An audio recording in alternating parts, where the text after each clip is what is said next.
Salut à toutes et à tous, c'est Thomas App. Aujourd'hui j'apprends la photo de skate avec un photographe professionnel. Mathieu, ça fait combien de temps que tu fais de la photo de skate? Ça fait 20 ans. Ok, wow. On est rejoint par le Bassa que vous avez déjà vu sur cette chaîne et je compte sur toi pour me transmettre tout ton savoir. Je suis complètement novice en photographie de skate. Et aujourd'hui, beaucoup de photographes de skate travaillent en numérique. Alors j'ai demandé à Mathieu Agababian de me former car c'est un des photographes pros qui travaille encore en argentique pour ses shootings skate. Cela fait 20 ans qu'il fait ce métier et j'espère être à la hauteur car il ne peut m'accorder que quelques heures ce matin pour me transmettre ses meilleurs conseils. Moi j'ai jamais fait de photo de skate. D'accord. Enfin j'en ai fait la dernière fois avec le Bassac, avec le fisheye, donc autant te dire que c'était pas très concluant. Je comptais un peu sur tes conseils. La photo de skate c'est pas si compliqué que ça. Allez on y va William. Hey, j'apprends de ouf, c'est n'importe quoi. Pourquoi j'ai dit ça?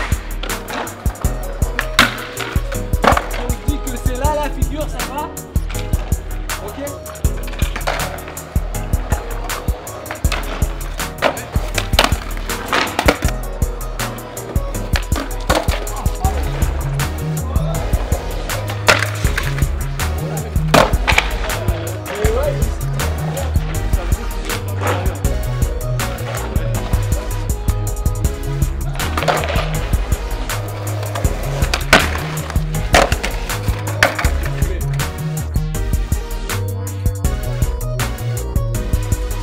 Tu peux nous dire où est-ce que tu vas faire la figure?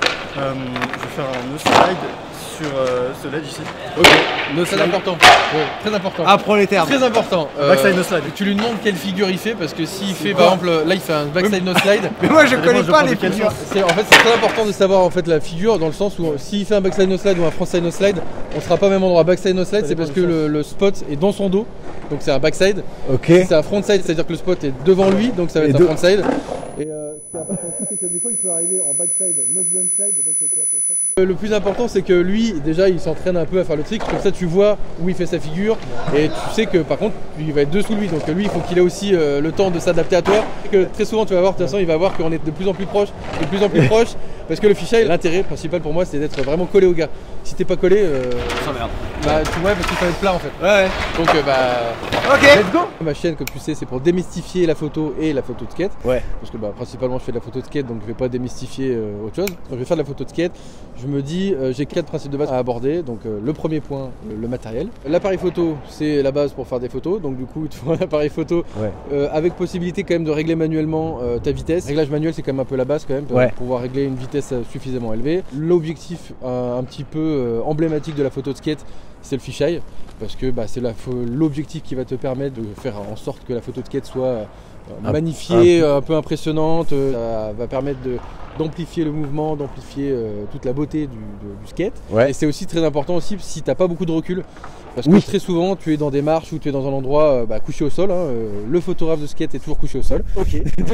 Pour finir le matériel, les flashs qui pour moi sont indispensables dans le sens où si tu es dans des situations comme ici, un peu couvertes, surtout sous une voûte comme ça, tu vas pas avoir beaucoup de lumière. Du coup au fisheye, il va falloir quand même apporter beaucoup de lumière parce que tu vas fermer quand même ton jaff. Le flash va te permettre d'apporter de la lumière et va te permettre aussi de figer ton action. Parce que souvent les appareils photo, et encore plus en argentique, la synchro flash c'est 1/250e. Et des fois c'est pas suffisant pour figer l'image. Donc vu que le skater passe très près de toi et en plus assez vite, si t'as pas le flash tu peux pas figer. Ah d'accord, donc le flash accentue le sentiment un peu de figé, de netteté qu'il n'y a pas sur la vitesse, parce qu'un 250e c'est pas si rapide en fait. Complètement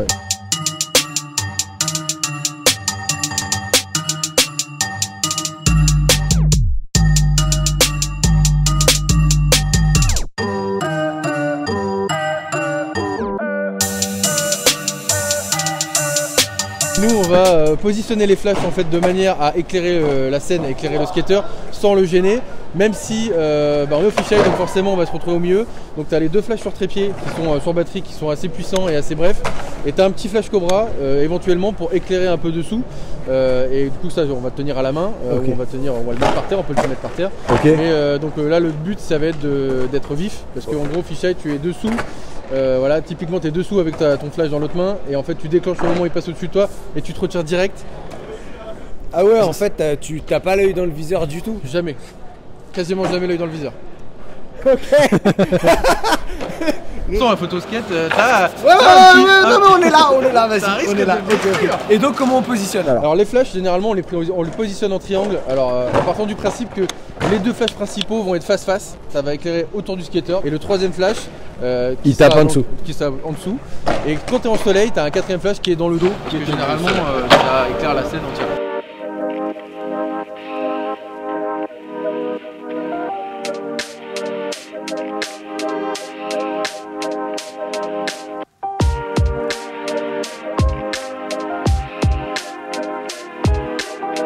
Un peu comme ça, okay. Tu orientes un petit peu vers le haut parce que contre-plongée. Ouais. Et flash à la main, un peu orienté vers le ciel aussi, qui va juste déboucher les ombres de la board. Parce que le flash backlight, comme je te disais, il débouche le dos, ça éclaire le principal, mais ça va déboucher la board. Donc du coup on va se mettre vraiment comme ça. Okay. Et on attend, et en fait on est réellement aussi proche que ça. Les pellicules, c'est pour moi un peu, on va dire, un dérivé de la photographie numérique parce que souvent je shoot à 400 ISO, donc c'est vrai qu'en photo de skate, souvent j'utilise des pellicules 400 ISO parce qu'il n'y a pas trop de grains, j'aime pas trop le grain, et du coup j'utilise principalement du 400, même si tu peux utiliser du 100 ISO, du 50 comme les Provia, les Velvia, sont magnifiques. Oui, c'est une dinguerie déjà. C'est une dinguerie et le grain est super fin, c'est très détaillé, c'est magnifique. Mais par contre, dans les conditions comme là on est actuellement où c'est voilé, c'est sous une voûte en plus, et du coup tu vas devoir monter en ISO, et vu qu'on n'est pas sur du numérique, on monte en sensibilité, et ça te permet de garder ta vitesse de 250e déjà. Okay. Ça te permet de fermer à f8, et au fichier c'est quasiment indispensable. En plus tu as ton flash qui va rapporter un petit peu de lumière et qui va figer l'image. Donc pour moi je reste généralement au 400 ISO parce que c'est une base en fait que j'avais aussi en numérique. Très souvent je mettais en 400 ISO, comme ça j'avais le réglage pour tout faire en fait. Et après tu peux avoir des pellicules sensibilité un peu plus basse pour faire du lifestyle justement, ou pour faire de la photo en plein jour sans flash. Le réglage de base c'est 1/250e de seconde. Si tu veux figer le mouvement, en dessous tu peux, ça sera pour un peu des flous artistiques, pour donner un peu un petit effet, même par exemple pour les flashs second rideau, les trucs comme ça, tu peux avoir la possibilité de shooter à une vitesse plus basse. Mais le 1/250e c'est va dire pour moi le minimum pour avoir une photo le plus figée possible. Et f8 pour le fisheye, c'est le minimum pour avoir une photo qui est aussi bien nette au premier plan qu'à l'arrière-plan, parce que le fisheye était très près, mais vu que ça déforme énormément, du coup en fait très rapidement, si t'es pas à f8, ça devient flou tout de suite. C'est quasiment impossible de faire la mise au point de toute façon. Pour moi le meilleur des réglages c'est f8, f11. D'accord, f8 pour avoir une bonne profondeur de champ et avoir plus de facilité à faire la mise au point. Exactement. D'accord, et un 250e.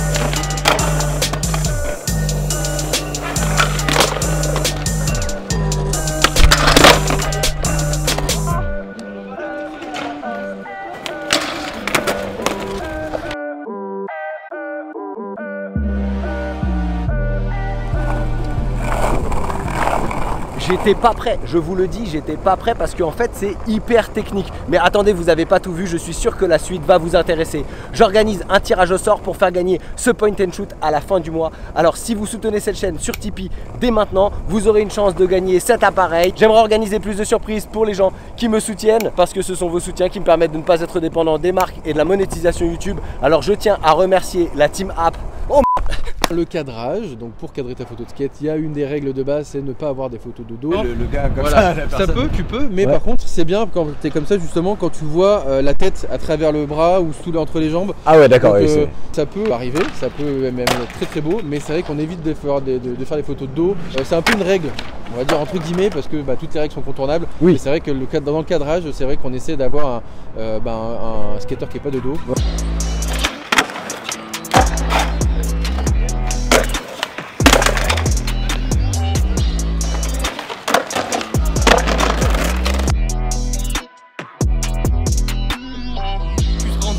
Plus tu auras l'impression d'être en full fond. Et on essaie d'avoir au fisheye un plan très près, mais en incluant un petit peu d'environnement, même si au fisheye l'environnement n'est pas super important. Et par contre, de plus en plus, on essaie au téléobjectif ou au grand angle d'intégrer plus de paysage, plus d'architecture que de skater. Au niveau du cadrage, t'as quand même dit on est souvent par terre. Allongé sur le dos. C'est vrai qu'au niveau du cadrage, on est souvent par terre, donc souvent en photo de skate, tu as souvent de la contre-plongée. La plongée, pas souvent, parce que c'est vrai que la plongée, c'est un peu difficile à gérer. Ça va avoir tendance à écraser les perspectives et donc à pas rendre justice à la figure ou au spot. C'est pas hyper efficace tout le temps. Plus sauter l'objectif, photo de plongée, par exemple, quand tu es sur un pont et que le skater passe en dessous. Ouais. C'est un peu plus lifestyle que finalement de la vraie photo skate. Ouais. Mais au final, vraie photo skate. Non, mais on s'entend, voilà. il n'y a pas de souci. C'est un mix en fait, la photo skate, vraiment entre la photo lifestyle, la photo d'architecture et la photo sport au final. Oui. C'est pour ça que moi j'apprécie cet univers là parce que c'est un mix un petit peu de, plein de choses. De plein de centres d'intérêt en photo que tu as. Ouais. Donc de la contre-plongée au niveau du cadrage. C'est mieux. Ok.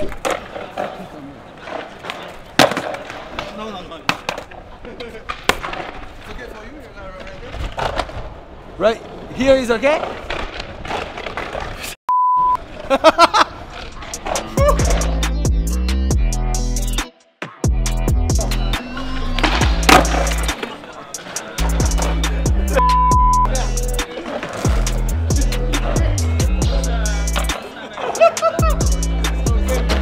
C'est loin, mais c'est comme ça.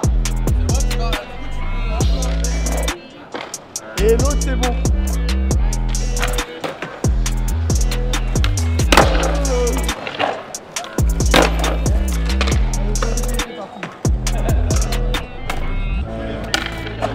Il est un peu trop large. J'aimerais vraiment le faire plus large. Là par exemple. Vas-y. Non. Là, c'est bien. Là, elle est au centre de l'image.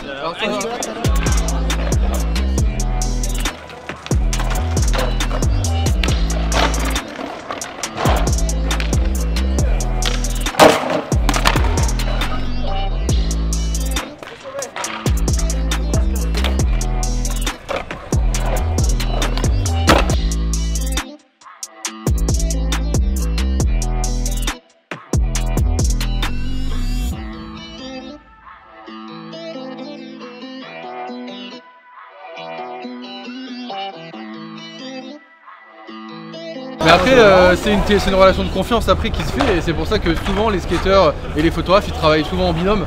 Et toi, les plus gros skateurs américains, comme les caméramans américains, ils shootent avec un gars et en fait le skateur comme le caméraman ils se connaissent de ouf. Ils savent quel est le point faible du gars, ils savent voilà, il sait comment mettre en valeur le gars. Exactement.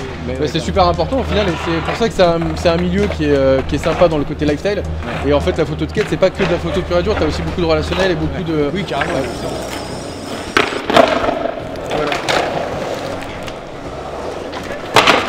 Clac, clac.